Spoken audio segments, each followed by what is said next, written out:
overview of the webinar content that we have today. I'm going to do a little registration form overview and talk about the different options that you have.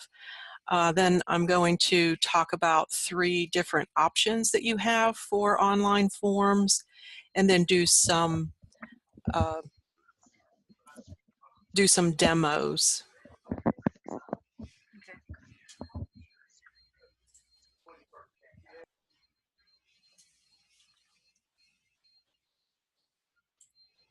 All right, sorry about that. Somebody unmuted their mic and it was a little bit distracting. I'll show you some demos and how to use those in your website.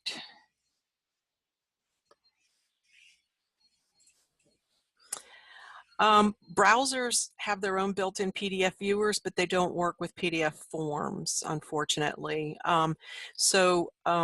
One of the options that you have is that you can let users download the forms and open them in Acrobat and then do them that way, but they have to take that step of downloading the form. And you need to create clear instructions for downloading and submitting forms if you're going to go that way. And that is totally acceptable. I think a lot of people do registration, event registration and stuff using PDF forms.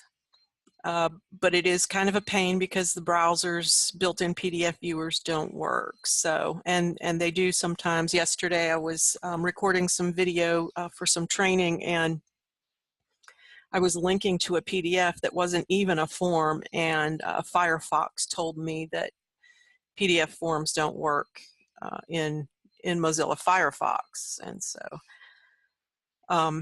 it's a little bit annoying. But it works, and it has worked if the user knows that they have to download first and either print out the form or hit the submit button that way. The other option that you have is that you can create online forms that work in any browser and on any device. And you can collect the data and get reports in different kinds of formats. Like you can get Excel spreadsheets, you can get individual printouts for individual entrants. You can also do CSV. There are multiple ways that you can get data reports.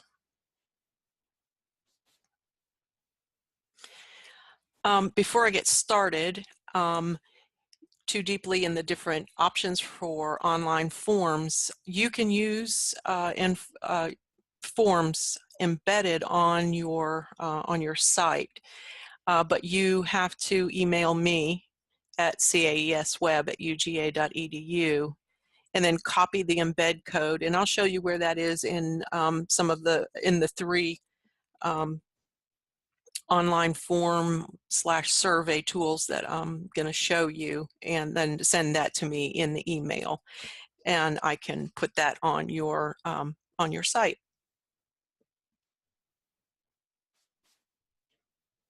So the first one is JotForm, something called JotForm.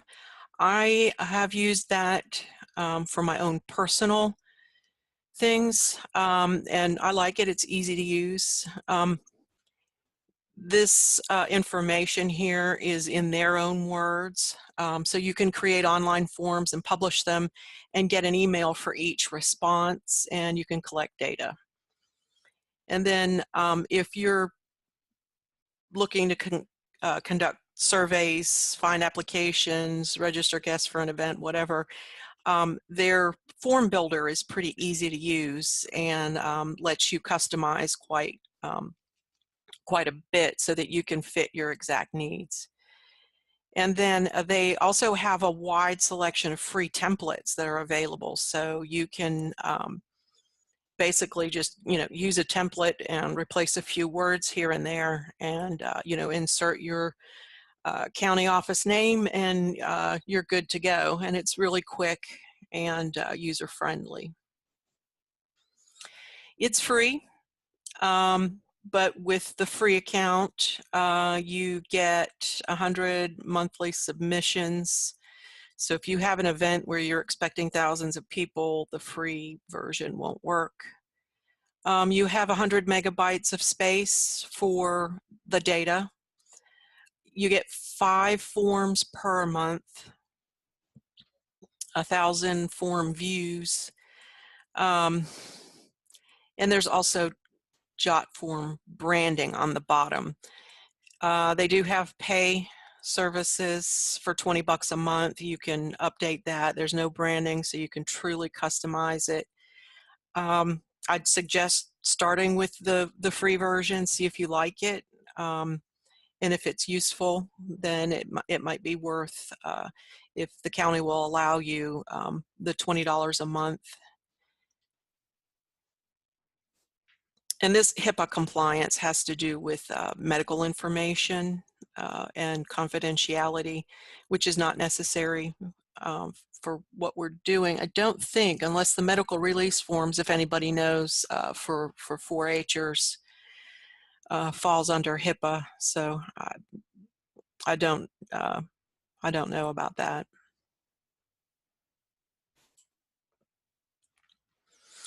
The next option is Google Forms, which is great if you've already got a Google account, Gmail, YouTube, all of that. Then you have access to Google Docs and Google Drive, where you can do things like event registrations in forms. You can use your own logo and customize, and they'll let you pick your own colors to complement, set the theme. They've got some themes already set up as well. They also have some templates, not as many as JotForm, but they do have some templates for you to get started with. There are a bunch of different question options, so you can do anything from multiple choice to drop downs, you know, like where you pick what state you're from, kind of thing. Linear scales, I agree with this at a 5, or I totally disagree at a 1. And you can add images and YouTube videos to the questions. The form is responsive, so you can look at it on any device, screens big and small, and it'll look good. The responses to your surveys are automatically collected in forms, and you can also use Google Sheets, which is part of Google Docs, to view, collect, print your data. And you can also add collaborators.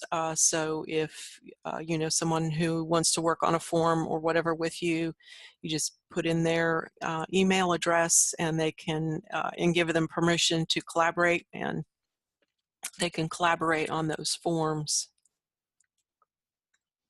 Then the last one is Qualtrics. The University of Georgia offers Qualtrics, which is a web-based survey tool that makes it easy for you to design, implement, evaluate surveys, and get the results, collect data. Faculty and staff who want to establish a Qualtrics account have to contact their local departmental IT staff. And so for us, you would email oithelp@uga.edu and be specific in your email. Tell them that you would like a Qualtrics account to be set up. After you've got that Qualtrics account set up, then you'll go to this URL to sign in. And I'm going to stop sharing for a second and switch over to my browser.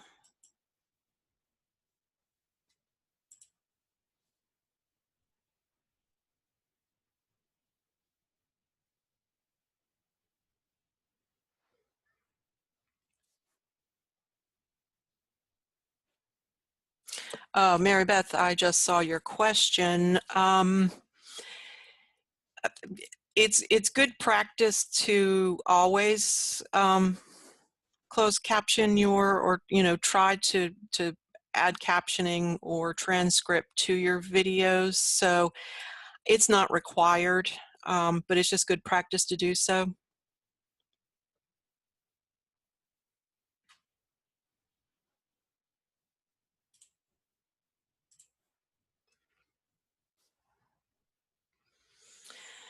All right, so here I've got JotForm, JotForm.com.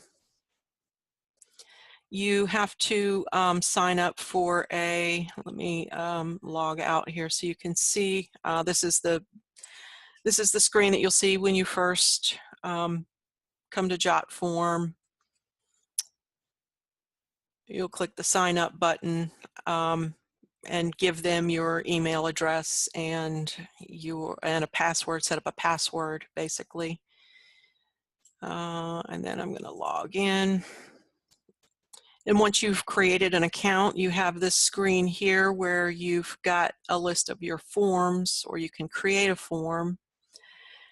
I'm going to go ahead and click on create a form first and show you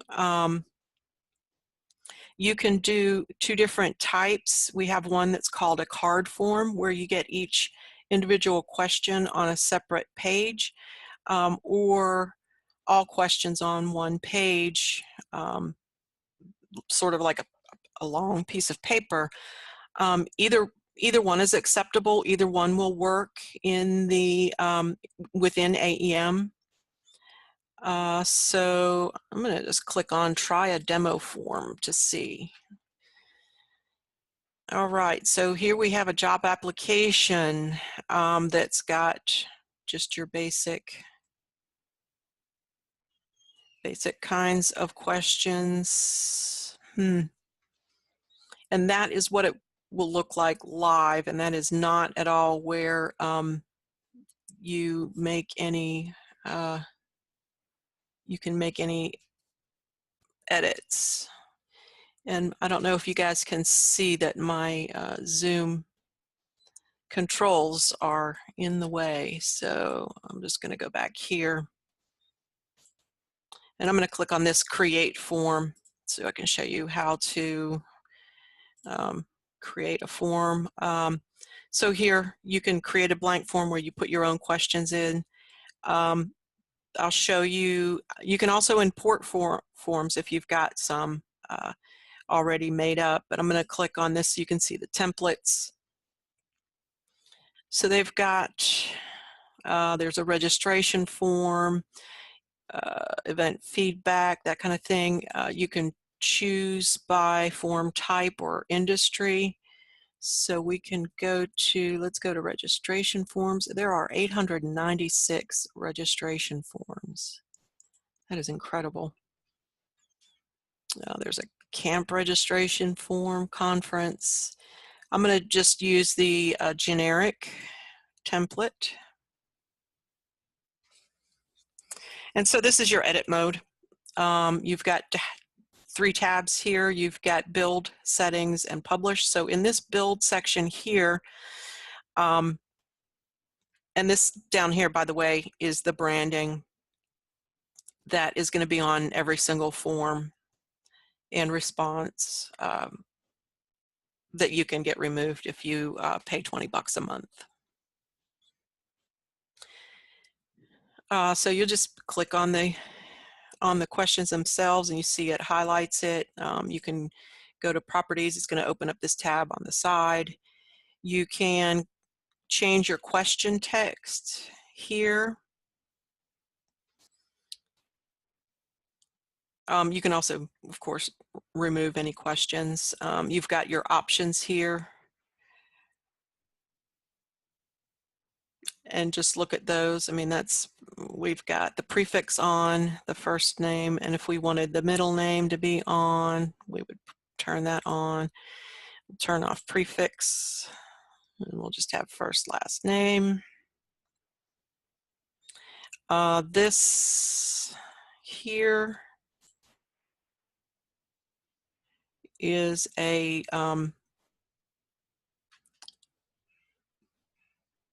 duplicate field sublabel required, left hand, right. Where is it? Options. So here's where you set, since you want a text entry here, people can put sentences or whatever. Here under option, this is how you size the box here. You can choose whether you want them to have a rich text editor or if you want it to be full screen. And so that little icon right there will open it up into full screen when if the person who's filling out the form wants, say, full screen because they've got a lot to say. You can also, on all of these, do validation, which is sort of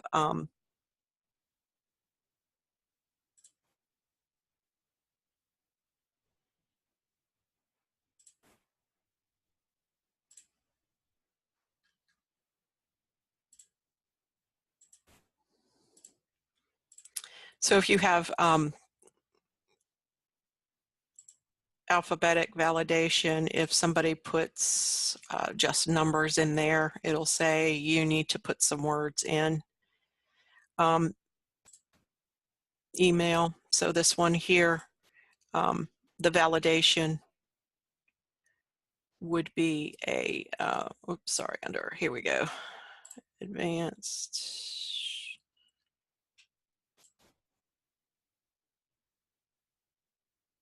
Well, I thought the validation would be down there, but I guess not.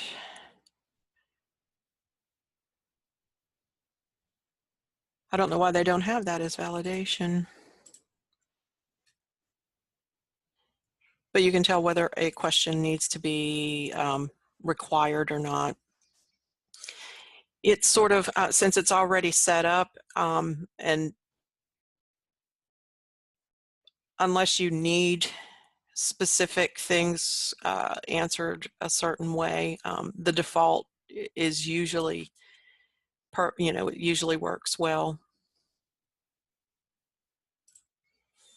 When you're done setting up your form, you can click on the preview button right up here to see what it looks like, and that's what it's going to look like, just a straight one-page form with the submit button on the bottom. You can also change it to what it would look like in a tablet and on a phone.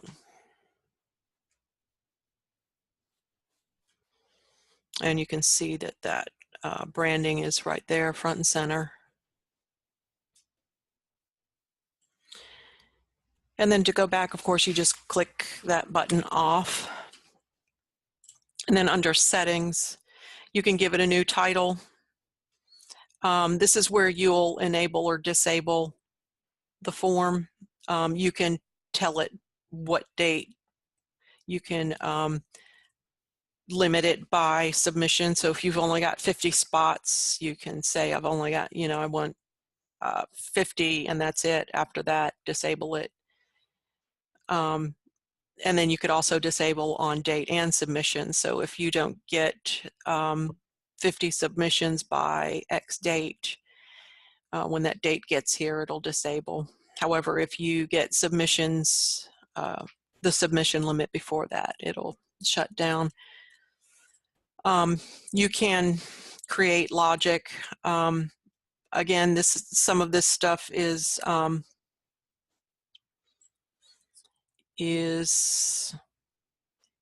a little bit complicated. You've got if and do statements.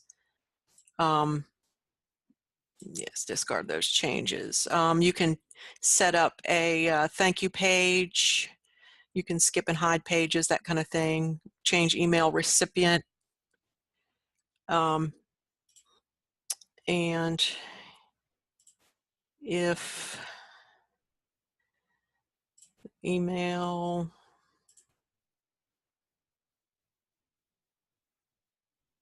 contains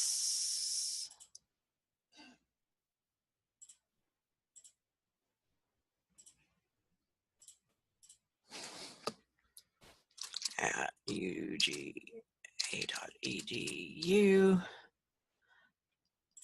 send it to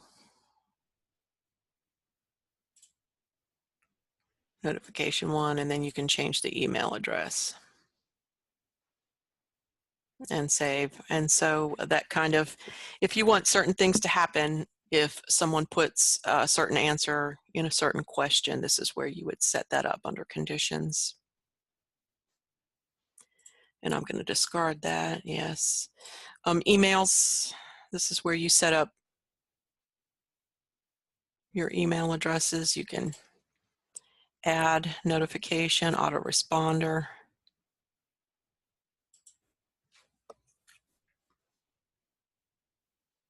This is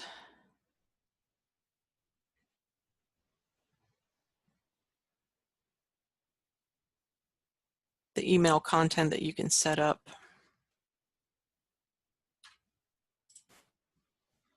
And that's the autoresponder. So if they fill out the form and they get an email, you can customize the email that they get, the response. Integrations, you can integrate certain things. We do not accept any kind of money online, so any of these PayPals, anything having to do with the exchange of money are absolutely forbidden. But you can have these results sent to a Dropbox account. You can have it sent to Google Drive or Google Sheets, which of course is part of Google Docs. And if you've got a MailChimp, if you've got a blog, WordPress blog, and you're using MailChimp, you can collect the email lists from here to import into MailChimp. And then the thank you page, that's the default, but you can design any sort of thank you page that you want. Then when you're done, you're going to publish. And here is where you're going to click on this Embed tab. And this, sorry, not that one, down here, click on iframe. And you're going to copy this script out of here and send it to me in an email. And then when you do that,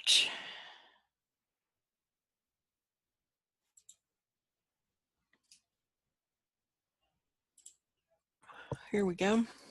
Here's the JotForm demo. So I copied and pasted the code from a form that I did earlier. And you see I added a logo. There's a spot where you can add the logo and create, of course, more customized things. And this was just their summer camp registration, straight up template, straight out of the box. I didn't make any changes.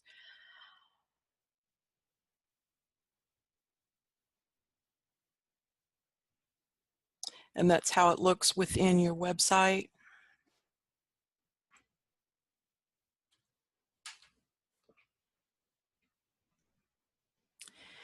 And I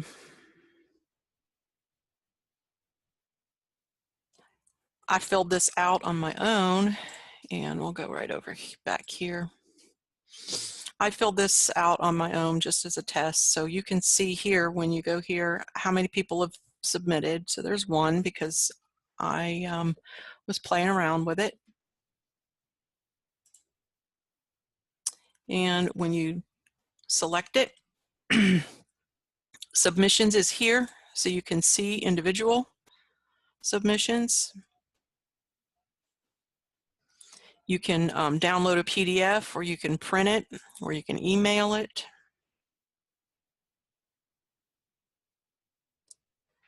Down here, you can download as an Excel file, CSV, or PDF.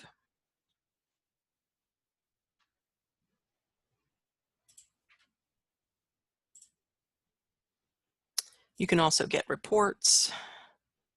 So we're going to take a look at the PDF design report.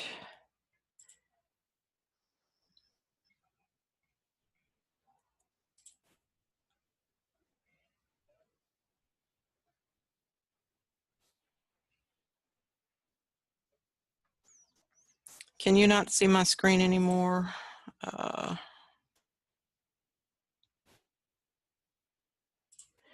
My chat window won't open up. We can still see it. Okay. All right. It's telling me that my screen sharing is paused. What can you see? Can you see the PDF No, form? we don't. We see the JotForm where it has summer camp detailed registration form. Ah, okay. The reason you can't see this is because it downloaded it.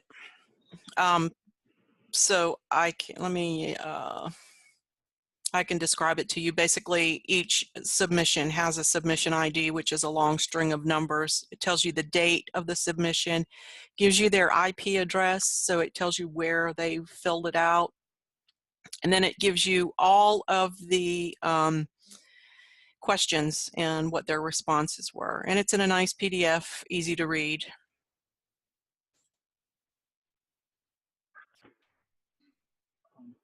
We have a couple of questions, Melissa. Okay, my chat just opened up, so let's see. Yes, the completed forms can be printed off.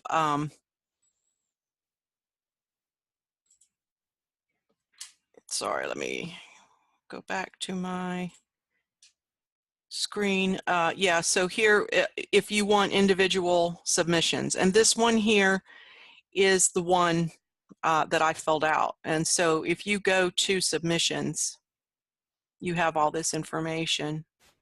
It even gives you a map of where they where they live, it looks like. And then it's got all of the information that came from that particular form. And then down here, you would have all submissions. You would be able to see everything. And here's where you could print out a CSV. So you would have like a spreadsheet that had each of these in columns, and you would be able to see multiples at once.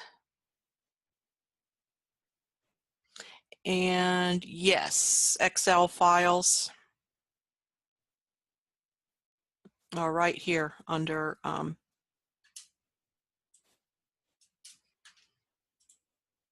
under submissions, and also reports. Oh no, that's the PDF does, it gives individuals though.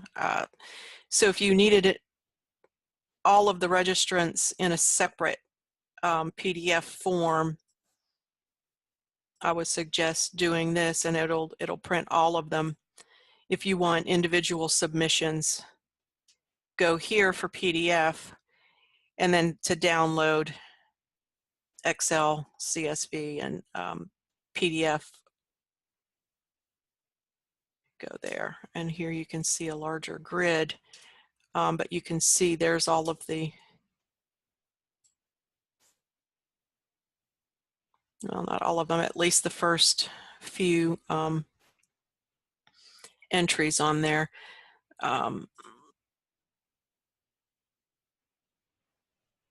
So when you delete, when you open, I'm going to go ahead and open this, and then I'll show that to you before we go to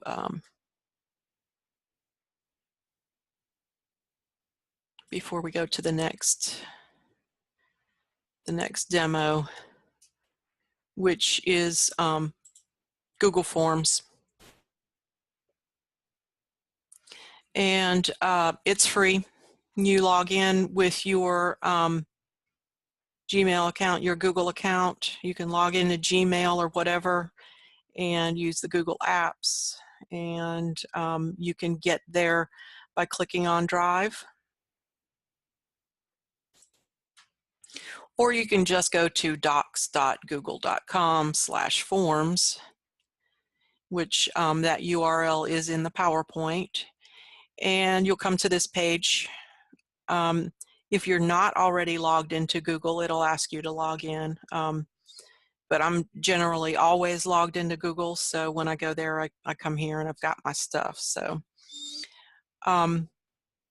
up here, down here are forms that that you've already created or have worked on or looked at recently.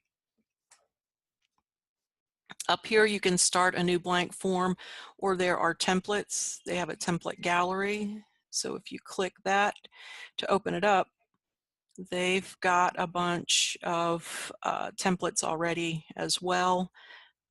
It's not, there aren't as many, nearly as many as the JotForm templates, but they do have an event registration. So if we click on that and start a new one, it's already got the information. Then you've got a name, question, email, organization.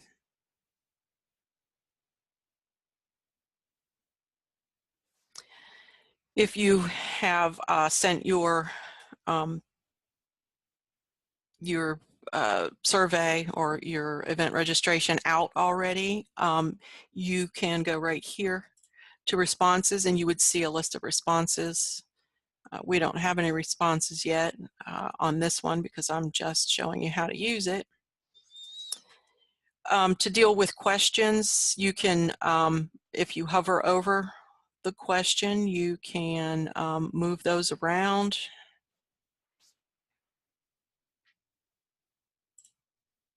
If you click on it, you can change the type, and there are all of the types of questions, answers. If you are doing a photo contest and you want people to be able to upload their images, you can use a file upload.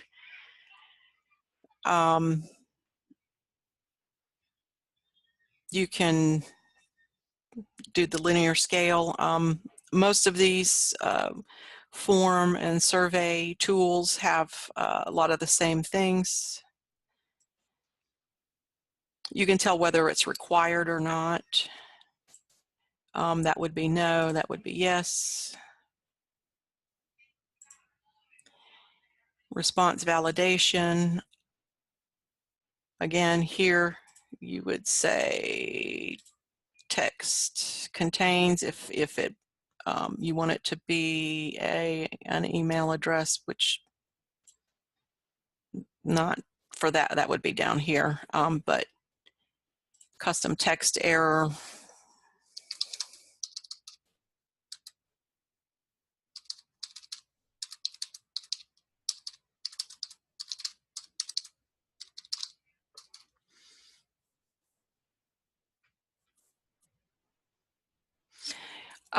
Yes, Mary Beth, Google Forms will only work if you have a Google or Gmail account, but it's free. And they've got space almost unlimited. I don't know. I don't remember what the space is for all of that. If you're using YouTube videos at all, it's the same account. If you use Gmail or the Google Calendar, it's all wrapped up in the same account. So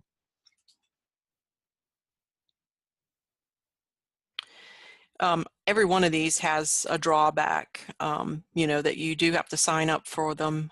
Some of them, you know, the JotForms has a lot of templates, but then it's got the branding that is included on every form that you do. Google's free, and you have a lot of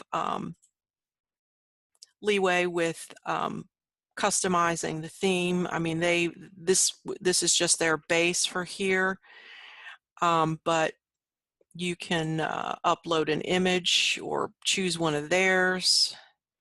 You can do just color.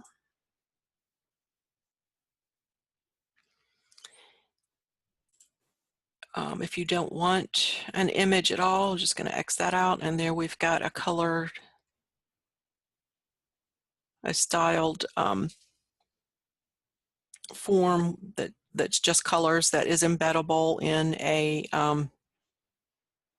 a web page.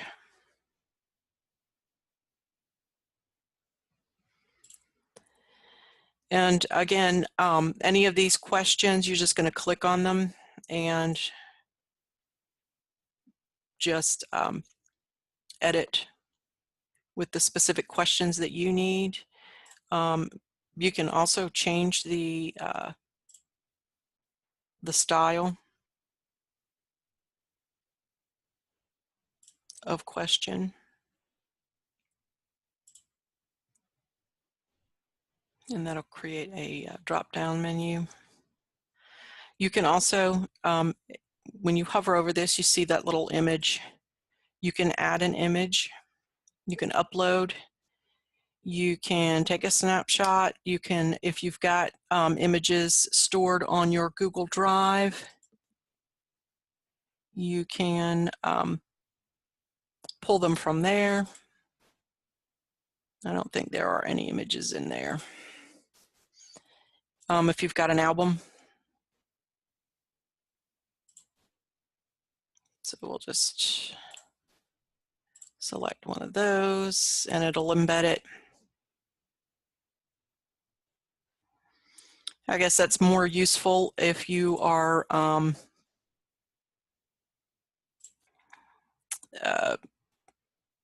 creating like a quiz, or if you want to take embed a picture of the facilities or whatever. And then to delete that, I just I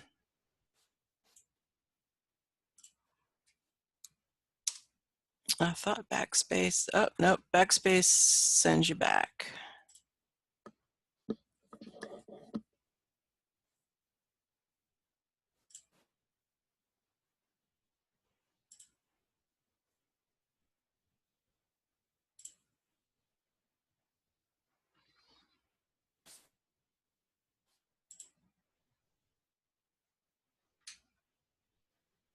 I don't know how to get rid of that picture. I thought it would be maybe, it's probably going to delete the whole question, but yeah. So it deleted the whole question. But I'll just redo it. And over here on this little side is where you add your questions. And here you'll choose the kind of question.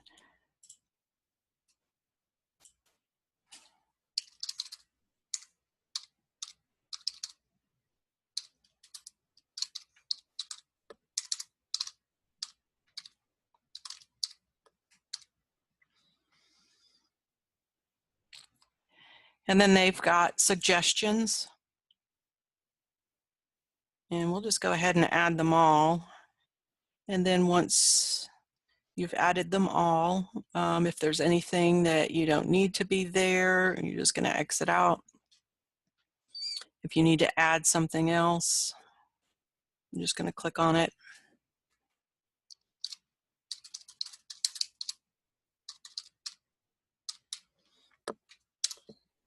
Wheat allergy.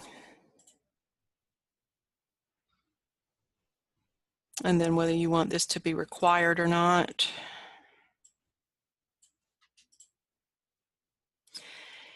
And then when you're done, you're going to click on send. And here you're going to, you can tell it whether you want to collect email addresses too, also, that you can use for mail lists and stuff. But you're going to click on this embed, and you see it starts with iframe src equals ... and that is the iframe code that I need in order to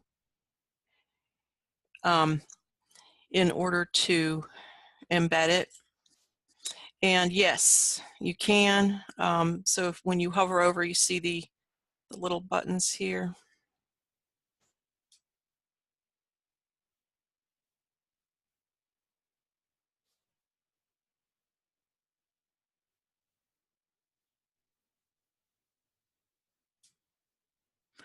And now I'm going to go back here to Forms Home. And here's a form that I already filled out, that I created, and I had some test responses. So once you've got your form ready to go and you've collected responses, we're going to click on responses. Oh, wait, no responses.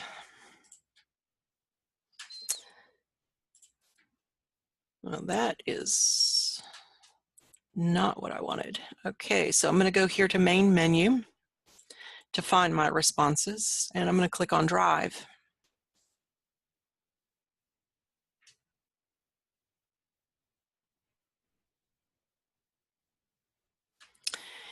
And this is the training test.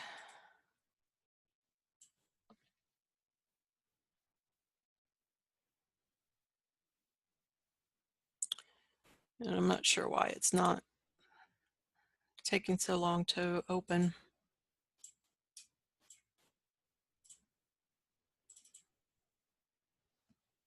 Double click. And so I downloaded the responses into a spreadsheet to look at in Sheets. And so you got a timestamp and then the answer to all the questions in a spreadsheet. And I really thought I had the test form still here, but apparently I got rid of it. So let me just do one real quick so you can see.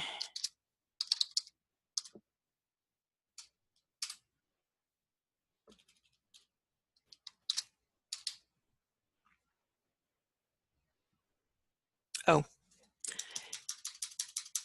it might help if I go here to preview.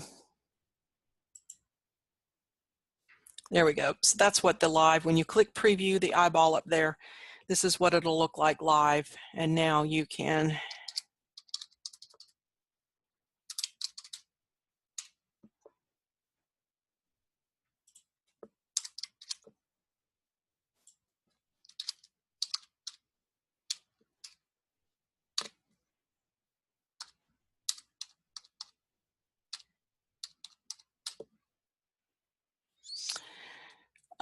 if you have the validation that I was talking about, this is what it looks like if you don't have a right answer.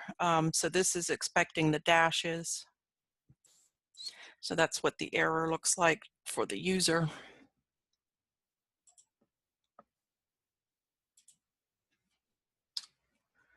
And now that I fixed it, it went away. And then submit. And thanks screen.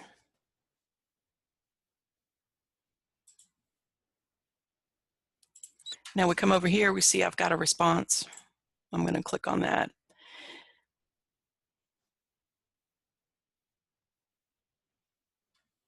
That's the summary. So all responses would be included here if I had any more, and the little pie chart, of course. But if you want individuals,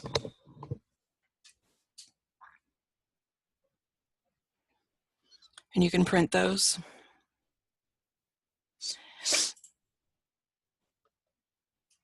You can also download them as a CSV. You can print all the responses, or you can click on view responses in Sheets, and it's going to take you to the Google Docs thing that I just showed you.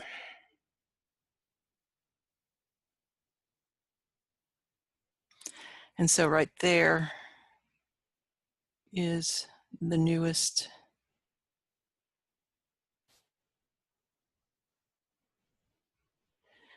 entry.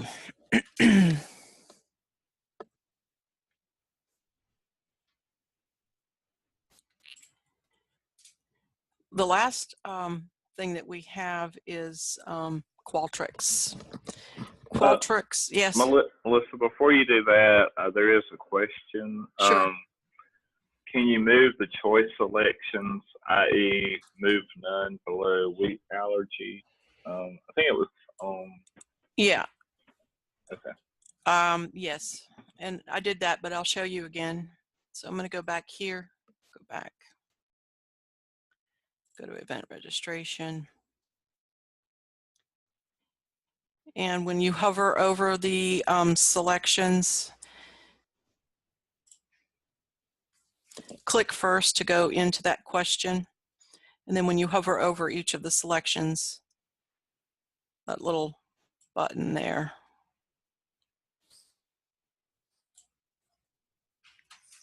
Likewise, if you want to move entire questions, this button up here will move the entire question.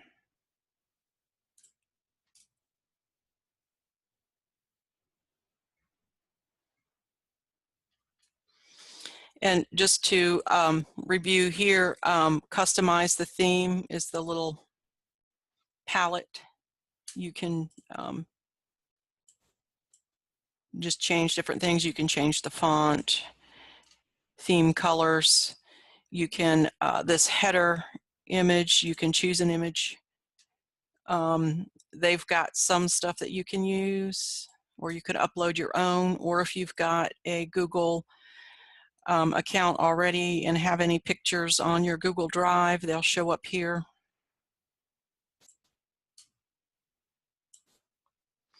And then to preview, you're going to click the eyeball.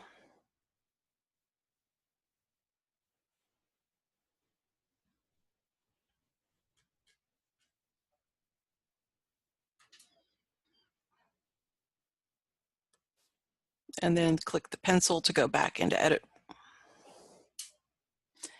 And you've also got settings where you can, collect email responses or email addresses in the responses.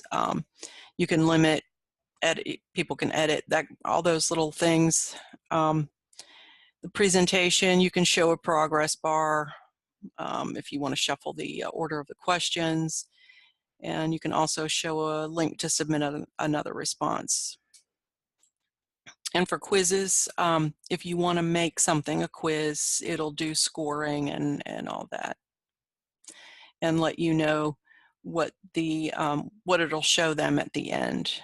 So if you want them to see their missed questions and correct answers, point values for each of the questions, that kind of thing.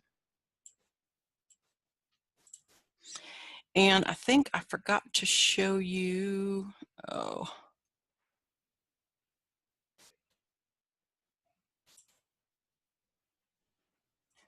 here it is, sorry.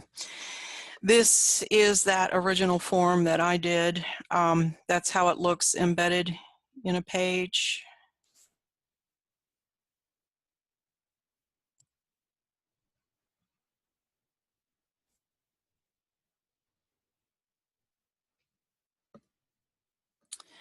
Then the last one is Qualtrics. This one is very, very powerful, and it's more for like real data collection. You can do forms on Qualtrics, and it is free for UGA staff. It is UGA branded. Those are the pluses. The really big con of Qualtrics is that its learning curve is a little bit steep. If you decide to go with Qualtrics, if you have some reason that you need to collect and keep data about an event or something, you can email me and I can help you set it up in Qualtrics. When you log into Qualtrics, this is your first screen. You'll see projects. So this is a list of all of the forms and surveys that I've been working on, testing, whatever. To go to a certain form, and I'm going to go to this one because I do have a response.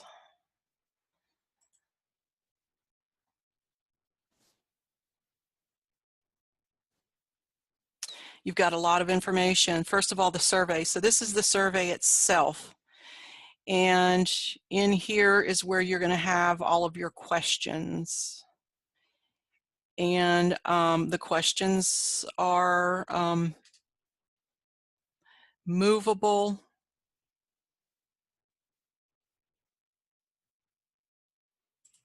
but it is cancel.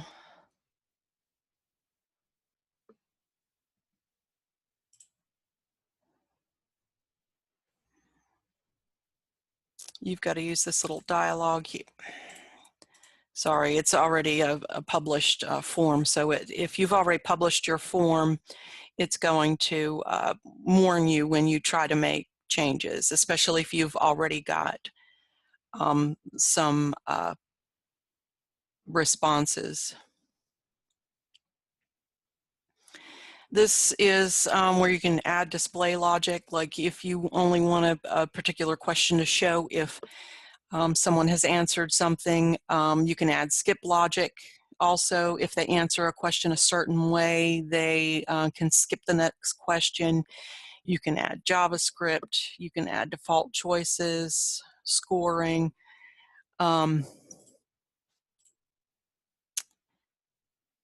And you can, and so this is the some of the display logic that I used for this particular form, which was quite complex. You can also go into the look and feel, and here's where you would get the UGA branding. You've got different themes. You've got a bunch of Qualtrics themes. You also have a general University of Georgia theme. I added that. I added our logo here under advanced. You can click on edit the header and embed an image, insert a graphic. So you can do a bit of customizing there. The other important thing with customization is you can preview by clicking this preview button. And here it's going to show you what the form looks like. You do also have the option to do these one question at a time. And then it also here on the side shows you what it would look like in a phone. Qualtrics, Google, and JotForm are all have responsive designs, so you can look at those and complete those surveys on any device. And then when you're done, close the preview, and you're going to go back here. Distributions is what you're going to click. And on this particular one, they don't have embed code. So if you do end up going with Qualtrics and want to have one of those surveys embedded in your site, you'll go here to anonymous link and just copy this link and send it to me. And I will use that to embed it into your page. And it looks like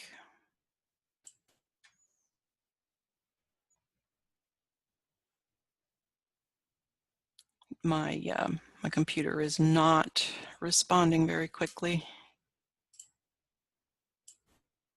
Let me just move that out of the way. And so that's what it would look like embedded in the. And then back real quickly at Qualtrics. For this particular survey, we're going to go to data and analysis. And here's where you can see individual responses. And you can export data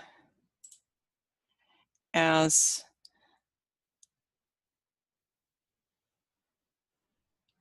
CSV is what you would use to open in Excel.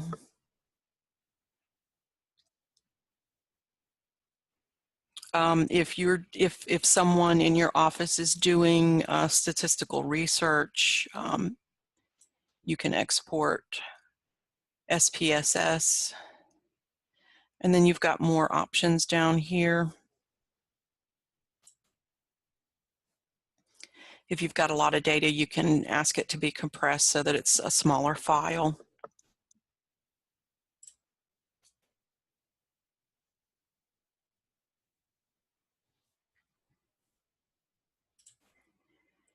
And then on individual responses, you can also export to PDF.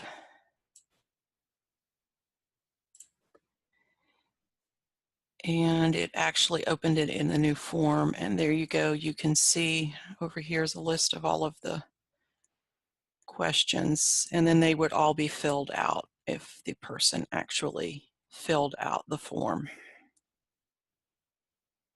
And then at the end, you've got scoring results, which may or may not be important to you. And I went over time again, sorry. Does anyone have any questions? We have one person that asked if you could send out the PowerPoint. Yes, I will when I finalize the training session in the training app. And I do have the URLs for each of those online form tools. And if you you know, decide to use one of those and you want a little bit of assistance, or you know, have some questions, Mary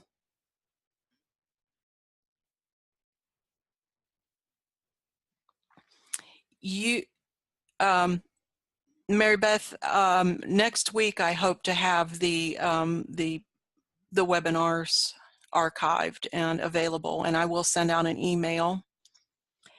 Tina, no, you can't, but I can for you. So you have to, that's why you have to email me and email me the embed code so that I can put those in the site for you.